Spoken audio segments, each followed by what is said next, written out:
extra mouth. The words hang in the kitchen air like smoke, poisoning everything they touch. You sit at the table where you've eaten 1,000 meals, or you helped Jessica with her algebra homework just last week, where you listened to Michael practice his violin skills while Sarah made dinner. The same table where, 3 years ago, Sarah begged you to move in. "We need you, Mom. The kids need their grandmother close." Now she won't even look at you. "The senior place has an opening," she's saying, but her voice sounds underwater. "It's clean. They have activities." Activities. Like you're 5 years old and need to be entertained. Tom shifts behind her, jingling his keys, always jingling those damn keys when he's uncomfortable. The sound used to be barely noticeable. Now it's like fingernails on a chalkboard, marking time until you disappear. When? Your voice comes out smaller than you intended. 2 weeks should be enough time to, when did I become too much trouble? The question slips out before you can stop it. Sarah's face hardens, and you know you've crossed some invisible line she's drawn between acceptable and unacceptable behavior for discarded mothers. "Mom, don't make this harder than it has to be." Harder than it has to be. As if your entire world collapsing is an inconvenience to her schedule. You stand up, your knee catching like it always does, but you don't let the pain show on your face. You've had practice hiding pain. 47 years of marriage taught you that. "I'll pack tonight." "Mom, I said I'll pack tonight." In your room, not your room anymore, just the room you've been occupying, you sit on the bed and stare at the walls. Pale yellow paint that you chose when you moved in. Sarah said you could decorate however you wanted, make it feel like home. Another lie, you suppose. Everything was temporary. Conditional on your good behavior and their continued tolerance. The photo on the nightstand mocks you. Sarah at 8, gap-toothed and grinning, holding a Mother's Day card she made at school. "My mom is the best because she makes everything better," written in purple crayon. You want to throw it against the wall, watch the glass shatter like everything else in your life. Instead, you wrap it carefully in tissue paper and place it in the box. Extra mouth. You mouth the words silently, tasting their bitterness. Is that really what she sees when she looks at you? Not the woman who held her hair back when she had food poisoning at 16. Not the woman who worked double shifts at the diner to pay for her college textbooks. Not the woman who chose her father over every other man who showed interest, who built a life around being needed. Just extra, surplus, disposable. The senior living facility smells like industrial soup and broken dreams. The director, a woman young enough to be your daughter, speaks to you like you're already halfway to dementia. "We have wonderful activities. Bingo on Tuesdays, arts and crafts on Thursdays, and our meals are nutritionally balanced for senior dietary needs." She doesn't see you calculating the cost per month versus your social security check, doesn't notice how you're measuring the distance between your assigned room and the nearest exit. She sees a category. Senior citizen in need of care. Another widget to be processed and warehoused. "I'll think about it," you lie, and walk out into air that doesn't smell like giving up. The apartment you find is smaller than the closet you shared with your husband for 34 years. But it's yours. When you sign the lease, your hand only shakes a little. When you pay the deposit, draining most of your savings, you feel something you haven't felt in years. Ownership. Not of things, but of choices. Moving day is a masterclass in dignity maintenance. Sarah helps, but every gesture feels like an obligation she's fulfilling rather than love she's expressing. She carries boxes like they're contaminated, sets them down with the finality of someone disposing of evidence. "You can visit whenever you want," she says as you stand in your empty apartment, surrounded by everything you own in the world. But her eyes are already distant, already calculating how to turn your old room into something useful. Tom's office, maybe. Or a playroom for the grandchildren you apparently won't be seeing much of anymore. "Of course," you say, because what else is there to say? After they leave, you sit on the floor in the middle of your new life and finally let yourself feel it.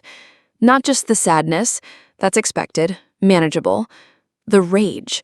Pure, clean rage that burns through your chest like acid. You raised her. You sacrificed for her.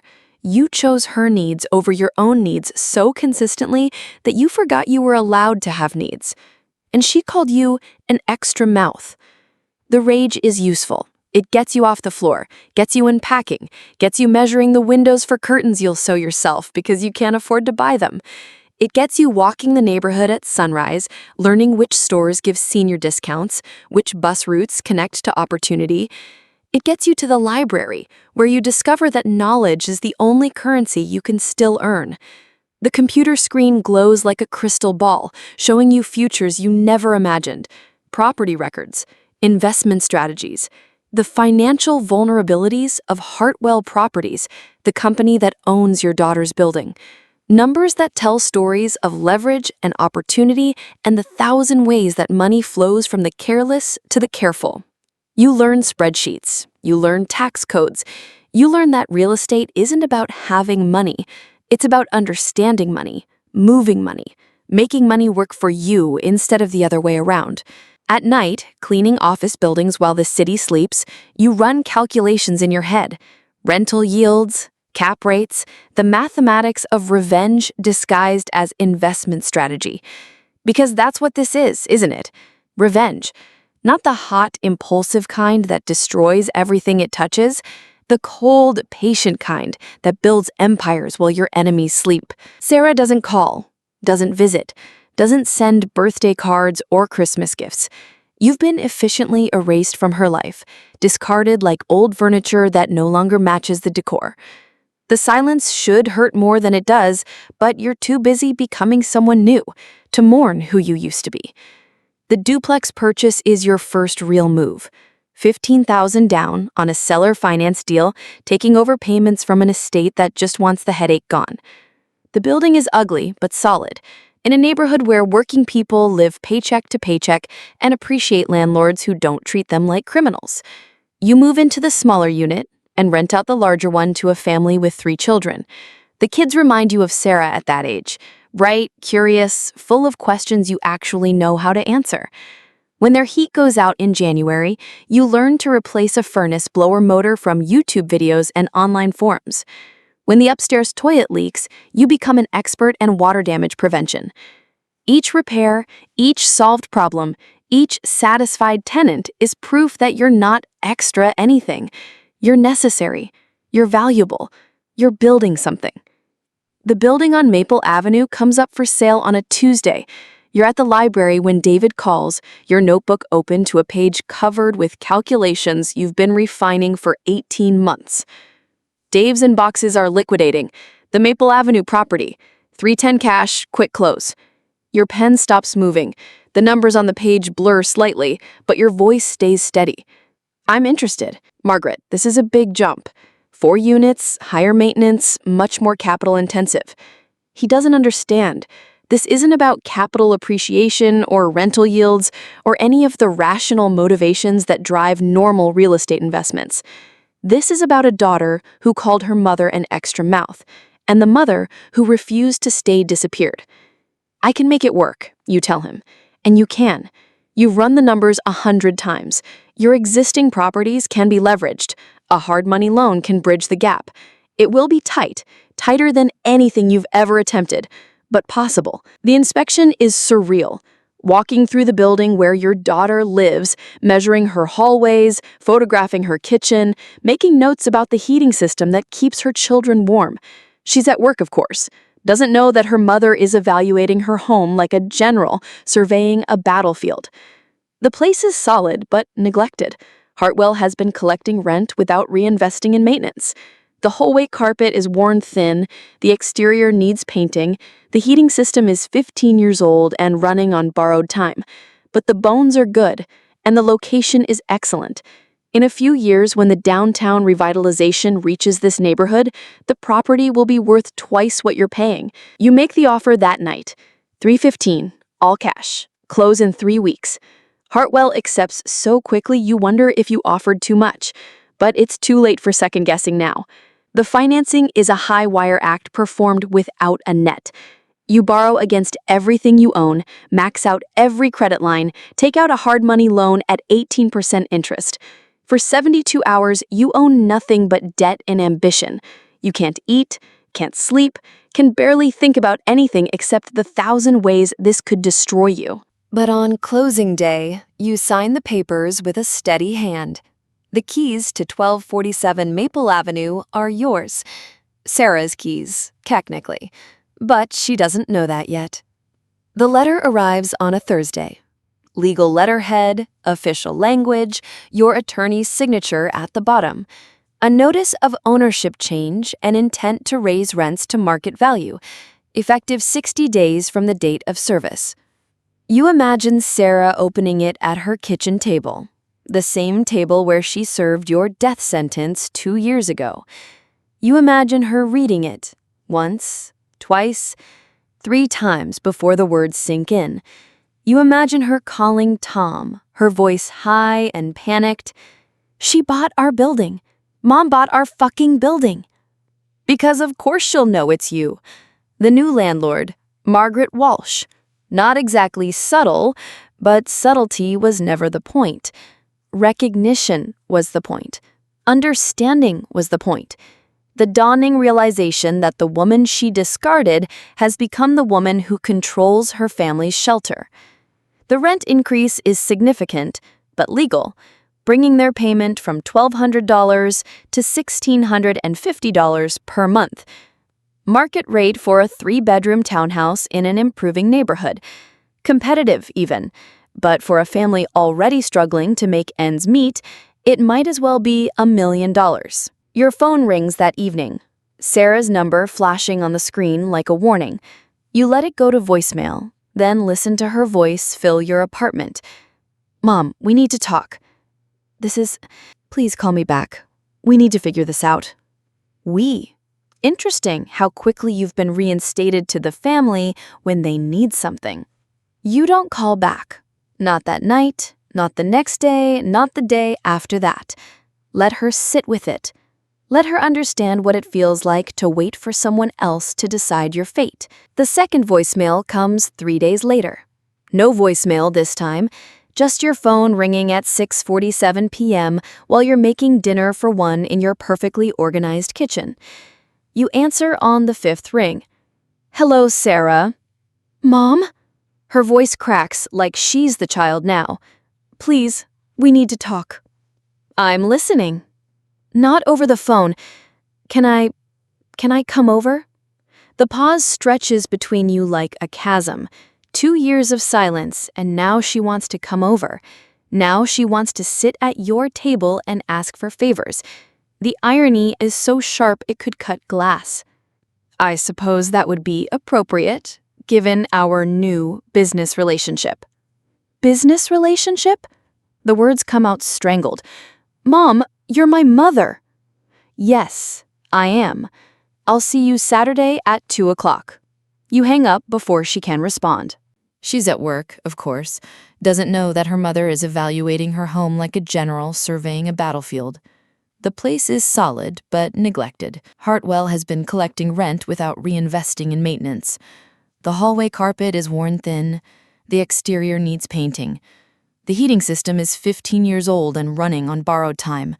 But the bones are good, and the location is excellent. In a few years, when the downtown revitalization reaches this neighborhood, the property will be worth twice what you're paying. You make the offer that night. $315, all cash. Close in 3 weeks. Hartwell accepts so quickly, you wonder if you offered too much. But it's too late for second guessing now. The financing is a high-wire act performed without a net. You borrow against everything you own, max out every credit line, take out a hard money loan at 18% interest. For 72 hours, you own nothing but debt and ambition. You can't eat, can't sleep, can barely think about anything except the 1,000 ways this could destroy you. But on closing day, you sign the papers with a steady hand. The keys to 1247 Maple Avenue are yours. Sarah's keys, technically, but she doesn't know that yet. The letter arrives on a Thursday. Legal letterhead, official language, your attorney's signature at the bottom. A notice of ownership change and intent to raise rents to market value, effective 60 days from the date of service. You imagine Sarah opening it at her kitchen table, the same table where she served your death sentence 2 years ago. You imagine her reading it once, twice, 3 times before the words sink in. You imagine her calling Tom, her voice high and panicked. She bought her building. Mom bought our fucking building. Because of course she'll know it's you. The new landlord, Margaret Walsh. Not exactly subtle, but subtlety was never the point. Recognition was the point. Understanding was the point. The dawning realization that the woman she discarded has become the woman who controls her family's shelter. The rent increase is significant, but legal, bringing their payment from $1,200 to $1,650 per month. Market rate for a 3-bedroom townhouse in an improving neighborhood. Competitive, even. But for a family already struggling to make ends meet, it might as well be $1 million. Your phone rings that evening, Sarah's number flashing on the screen like a warning. You let it go to voicemail, then listen to her voice fill your apartment. Mom, we need to talk. Please call me back. We need to figure this out. We. Interesting how quickly you've been reinstated to the family when they need something. You don't call back. Not that night, not the next day, not the day after that. Let her sit with it. Let her understand what it feels like to wait for someone else to decide your fate. The second voicemail comes 3 days later. No voicemail this time. Just your phone ringing at 6:47 p.m. when you're making dinner for one in your perfectly organized kitchen. You answer on the 5th ring. Hello, Sarah? Mom? Her voice cracks like she's the child now. Please, we need to talk. I'm listening. Not over the phone. Can I come over? The pause stretches between you, like a chasm. 2 years of silence, and now she wants to come over. Now she wants to sit at your table and ask for favors. The irony is so sharp it could cut glass. I suppose that would be appropriate, given our new business relationship. Business relationship? The words come out strangled. Mom, you're my mother. Yes, I am. I'll see you Saturday at 2 o'clock. You hang up before she can respond. Saturday arrives gray and cold, winter pressing against the windows like an unwelcome visitor. You dress carefully. Not your best clothes, but not your worst either. This isn't a special occasion, but it isn't ordinary either. You're not sure what it is. Sarah knocks at exactly 2 o'clock. When you open the door, she looks smaller than you remember. Older. There are lines around her eyes that weren't there 2 years ago, gray threads in her brown hair. For just a moment, you see the little girl who used to crawl into your bed during thunderstorms, and your resolve wavers. Then you remember, extra mouth. Come in, you say, stepping aside. She looks around your apartment like she's visiting a foreign country, takes in the small space, the carefully arranged furniture, the life you've built without her. You see her calculating, measuring your circumstances against some internal standard of what mothers deserve. It's nice, she says, but the surprise in her voice is insulting, like she expected you to be living in squalor, proof that you needed her charity after all. Thank you. Would you like coffee? Please. You busy yourself in the kitchenette, giving your hands something to do while your mind races.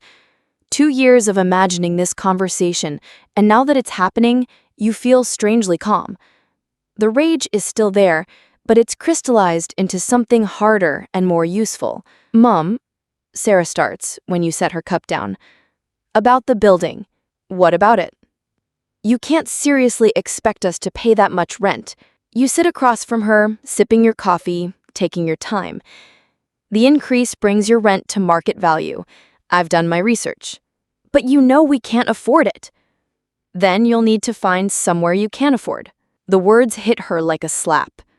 Her coffee cup rattles against the saucer as she sets it down. You're seriously going to evict us?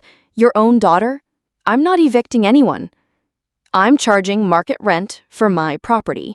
Whether you can afford to pay it is your decision to make. My decision? Her voice rises. What kind of decision is that? Pay rent we can't afford or become homeless? You lean back in your chair, studying her face. She looks genuinely shocked, like she can't believe you're capable of this level of calculation. The woman she discarded was too weak, too pathetic to ever become a threat. This is about what happened before, she whispers. Everything that happens now is about what happened before. Sarah's eyes fill with tears, but you feel nothing. You spent 2 years crying for this relationship. Your tear ducts are empty now, replaced with something harder and more durable. I was desperate, she says. We were broke. The kids needed things. Tom was under so much pressure at work, and I was an extra mouth. She flinches like you've hit her. I didn't mean it like that. How did you mean it?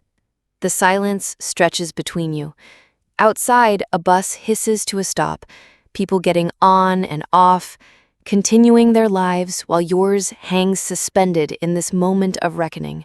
I was scared, she finally admits. I was so scared about money, about the future, about failing as a mother. And you were there, and you needed things, and I couldn't take care of everyone. So you chose. Yes, the word comes out broken. I chose my children over my mother. I chose my marriage over my mother. I chose my future over my mother. There it is. The truth, finally, not dressed up in excuses about money or space or practical concerns. The raw arithmetic of love. She was worth keeping, you were not. And now I'm choosing too.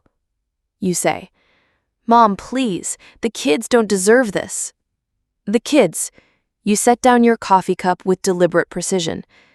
Tell me, Sarah, where were the kids when you decided their grandmother was an extra mouth? Were they consulted about throwing away the woman who taught Jessica to read? The woman who spent 3 weeks in the hospital with Michael when he had pneumonia? Her face crumples, but you're not finished. Or did you make that decision the same way you're asking me to make this one? Alone, based on what was most convenient for you. It's not the same thing, isn't it? You removed someone you were supposed to love because they became inconvenient. I'm removing someone I'm supposed to love because they became intolerable. The only difference is that I'm using money instead of words. Sarah is crying now. Ugly tears that streak her makeup and make her look like the child she was when the world was simple and mothers were supposed to fix everything. But you can't fix this. You won't fix this. She broke something that can't be repaired with apologies and tears. What do you want? Money? An apology? What do you want me to do? Want. Such a simple word, but it opens up caverns in your chest. You want your daughter back. You want the last 2 years erased. You want to never have heard those words that changed everything. You want to be someone's priority instead of someone's burden.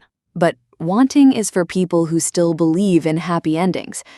I want you to understand what you took from me, you say. I want you to know what it feels like to be disposable. I want you to remember that actions have consequences, even when you don't think about them at the time. So this is revenge. This is education. She wipes her eyes with the back of her hand. A gesture so familiar it makes your chest ache. What if we can't find anywhere else? Then you'll figure it out. The same way I did when you gave me 2 weeks' notice on my entire life. I'm your daughter. Yes. And I was your mother. Past tense, apparently. Sarah stands up abruptly, the chair scraping against your floor. I can't believe you're doing this. I can't believe you've become this person. I didn't become anyone. I just stopped being invisible. She leaves without another word, and you listen to her footsteps echoing in the hallway, growing fainter until they disappear completely. You sit alone in your kitchen, drinking coffee that's gone cold, and feel something settle in your chest.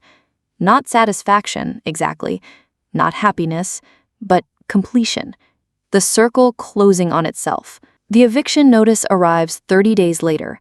Legal, proper, filed through all the appropriate channels.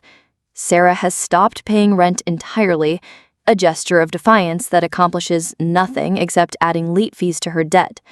She's hired a lawyer, probably with money she borrowed from Tom's parents, but tenant law is clear. Pay rent or leave. You drive by the building sometimes, not to spy but to check on your investment.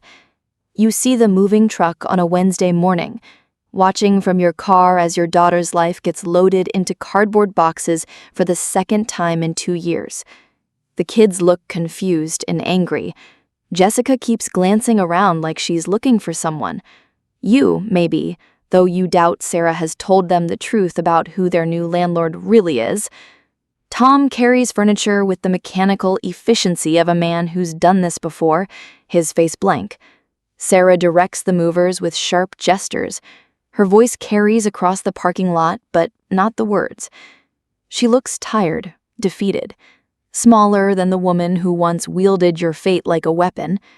You feel nothing, or maybe everything, but compressed into something so dense that it becomes indistinguishable from nothing. This is what justice looks like when you serve it yourself. Quiet, efficient, inevitable. The building is yours now, completely. Market rate rents, professional management, no family discounts or emotional complications. The other tenants adapt to the changes without complaint. Higher rent, but also better maintenance, quicker response times, and a landlord who understands that housing is business, not charity. You hire a property management company to handle the day-to-day operations. You don't need to be hands-on anymore. You have other investments to pursue, other buildings to acquire. Your portfolio grows methodically: a triplex near the university, a small apartment complex in an up-and-coming neighborhood, a commercial property that houses a bakery and a used bookstore. Each property represents security, independence, the power to never again be at the mercy of someone else's generosity. Each rent check is proof that you were never extra anything. You were simply in the wrong position, playing by the rules that were designed to make you lose. The transformation is complete 18 months later, when you incorporate Walsh Property Management, LLC. Business cards with your name printed in elegant script, a website that lists your holdings, an office in a converted Victorian downtown. You wear suits now, carry a briefcase, speak the language of cap rates and cash flow with native fluency. Sometimes you see Sarah around town, the grocery store, the post office, the bank. She looks at you like she's seeing a stranger wearing her mother's face, and maybe she is. The woman who lived in her guest room, grateful for scraps of affection, no longer exists. This woman owns buildings, makes decisions that affect dozens of families, commands respect in rooms full of men who used to dismiss her as just another elderly widow. You don't speak to each other. What would be the point? You've each become exactly what the other made you. She's a tenant in someone else's world, and you're a landlord who doesn't give family discounts. The phone call comes on a Sunday morning in spring. You're reading the newspaper in your new apartment, a 2-bedroom on the top floor of one of your buildings with windows that face east and south, filling the space with light, when your phone rings. Michael's name on the screen, your grandson calling you directly for the first time in 2 years. "Grandma?" he says. His voice has changed, deeper now, 16 years old and probably taller than his father. "Hello, Michael. Can I see you? I know everything that happened with Mom, but I miss you. And I need to talk to someone who isn't," he pauses, searching for words. "Someone who isn't her." Your heart, which you thought had been permanently calcified, cracks just a little. "Of course. When?" "Today, I can take the bus. I'll pick you up." Driving to get him feels like crossing enemy lines, but when he climbs into your car, so much taller, so much older than the 13-year-old you remember, the years collapse like they never happened. "Nice car," he says, running his hand along the dashboard of your nearly new Honda Civic. It's the first new car you've ever owned, purchased with cash from last quarter's rental income. "Thank you. How have you been?" "Honestly, not great." He stares out the window as you drive toward your building. "Mom's been different since we moved. Angrier. Dad's working 2 jobs now, and she's always stressed about money. And they fight about you sometimes." "About me?" "About what happened. About whether they did the right thing. Mom always insists they had no choice, But Dad, he shrugs. I think Dad feels bad about it. Dad feels bad. Tom, who jingled his keys and couldn't meet your eyes, feels bad. It's something, you suppose. Your apartment surprises him. He walks around looking at your furniture, your books, the framed photographs of him and Jessica from when they were small. You've kept their school pictures on your desk, though you never expected to see either of them again. This place is really nice, Grandma. Really nice. I've done well for myself. He sits on your couch and looks at you directly for the first time. Mom says you own our old building now, that you're the reason we had to move. There it is, the accusation wrapped in a question, delivered by a child who doesn't understand the full story, but knows enough to know that adults have failed him somehow. That's partly true, you say. I do own the building, but I wasn't the reason you had to move. Your mother's choices were the reason you had to move. What choices? You sit across from him in your reading chair, choosing your words carefully. This boy deserves the truth, but not more truth than he can handle. 2 years ago, your mother decided that having me live with your family was too expensive. She asked me to leave because she said I was an extra mouth to feed. When I left, I had to figure out how to take care of myself with very little money and no family support. So I learned about real estate and started buying buildings. The building where you used to live came up for sale, and I bought it. Michael processes this slowly. So you bought it to get back at her? I bought it because it was a good investment. Getting back at her was just a bonus. He laughs, surprising both of you. That's kind of badass, Grandma. Language, you say automatically, but you're smiling. Sorry, but seriously, you went from living in our guest room to owning buildings? How? So you tell him. Not everything, but enough. How you learned to use computers at the library, how you worked nights cleaning offices to save money, how you studied real estate law and market trends. Your life depended on it, because it did. How you built something from nothing through sheer determination and the kind of anger that doesn't burn out, but burns clean. And now you're rich? I'm independent.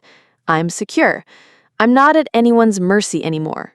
He nods like he understands, though at 16, he can't possibly grasp what it means to have your fate controlled by other people's moods and finances.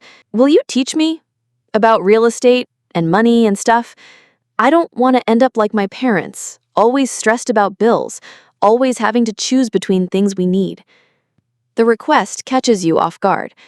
You hadn't expected this, a bridge back to family, offered by the next generation. Your mother wouldn't approve. Mom doesn't get to approve everything in my life anymore. I'm almost 17. I can make my own decisions about who I spend time with. There's steel in his voice that reminds you of yourself. Good. The boy has backbone. All right, you say, but this stays between us for now, and we do this properly. You'll need to understand basic math, economics, how to read financial statements. I'm good at math, and I need something that's mine. Something that doesn't depend on what Mom and Dad can afford or what they think I should want. Something that's mine. You understand that need better than he could possibly know. Come back next Saturday. Bring a notebook. Teaching Michael becomes the highlight of your weeks. He's quick, intuitive, and hungry for knowledge in a way that reminds you of yourself 2 years ago. You start with basics, how compound interest works, how to read property listings, how to calculate return on investment. But he absorbs everything so quickly that you're soon discussing advanced concepts, leverage, market timing, the psychology of negotiation. Is it your responsibility to fix what Sarah broke? To be the bigger person? The understanding mother? The woman who absorbs damage without reflecting it back? No, you say, and mean it. Some things can't be fixed. Some things shouldn't be fixed. Some things need to stay broken so everyone remembers how they got that way. Michael nods like this makes perfect sense to him. Maybe it does. His generation seems less invested in the mythology of unconditional family love, more willing to acknowledge that biology doesn't automatically confer virtue. 5 years pass. Your portfolio grows to 12 properties across 3 neighborhoods.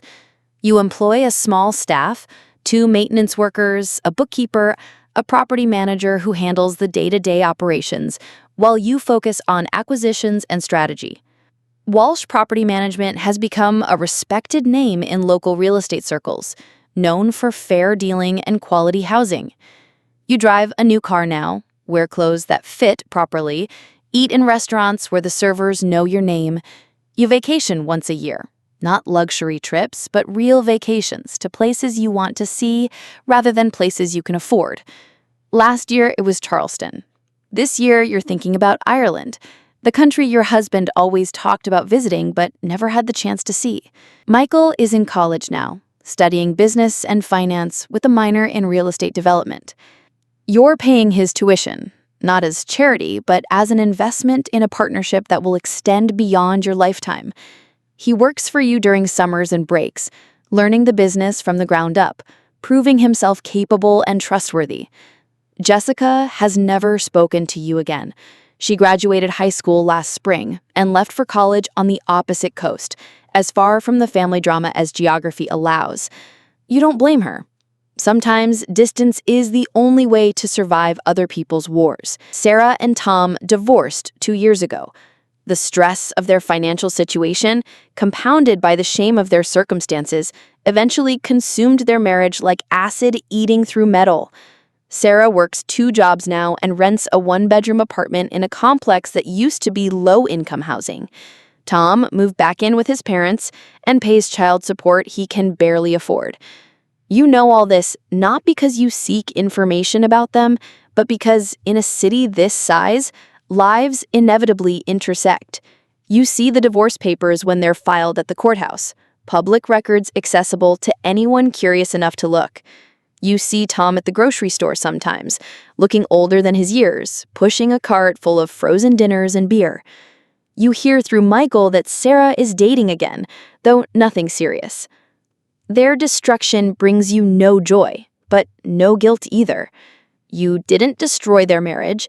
You simply removed yourself as the convenient scapegoat for their financial problems. Without you to blame, they had to face the truth about their situation, their choices, themselves. Some marriages don't survive that level of honesty. The call comes on a Tuesday evening in November. Sarah's number on your phone after 3 years of silence. You almost don't answer, but curiosity wins. Mom? Her voice is different, rougher, older, worn down by years of single parenthood and service industry wages. Hello, Sarah. I need... She stops, starts again. I'm in trouble. You wait. Let her fill the silence with whatever emergency has made her desperate enough to call the mother she discarded. I lost my job. The store closed. And my landlord raised the rent again. And I can't make it work anymore. The irony is so perfect, it's almost artistic. Sarah calling the mother she threw away because she's being priced out of housing. Sarah, who learned what it feels like to be someone else's burden. Sarah, who now understands the terror of having nowhere to go. I'm sorry to hear that, you say. And you are. Not sorry enough to help, but sorry that her life has contracted to this point of desperation. I was wondering, I know I don't have the right to ask, but I was wondering if you might have something available. A rental, I mean. Nothing fancy, just something I could afford on unemployment until I find another job. The request hangs in the air like smoke. Your daughter, asking her mother for help. Your daughter who made herself your tenant instead of your family. Your daughter who now learned what you learned 5 years ago, that security is always conditional and the conditions can change without warning. I might have something, you say slowly. There's a studio unit in one of my buildings. It's small, but it's clean and safe. How much? You name a figure that's fair but not charitable. Market rate for a studio in that neighborhood. She can afford it if she's careful, but it won't leave room for luxuries. That's Yes, I can make that work. Thank you. Thank you so much. There are conditions. Of course, whatever you need. Rent is due on the first of every month. No exceptions, no extensions, no family considerations. You pay late, you get charged fees. You pay late repeatedly, you get evicted. This is a business arrangement between a landlord and a tenant, not a favor between family members. I understand. Do you? Because when you lived with me before, you saw me as a dependent. Now, you'll be the dependent. You'll be the one who needs something from me. You'll be the one whose housing security depends on my goodwill and your good behavior. The silence stretches so long you wonder if she's hung up.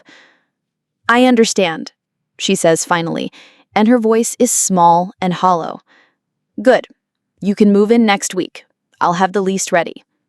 After you hang up, you sit in your quiet apartment and think.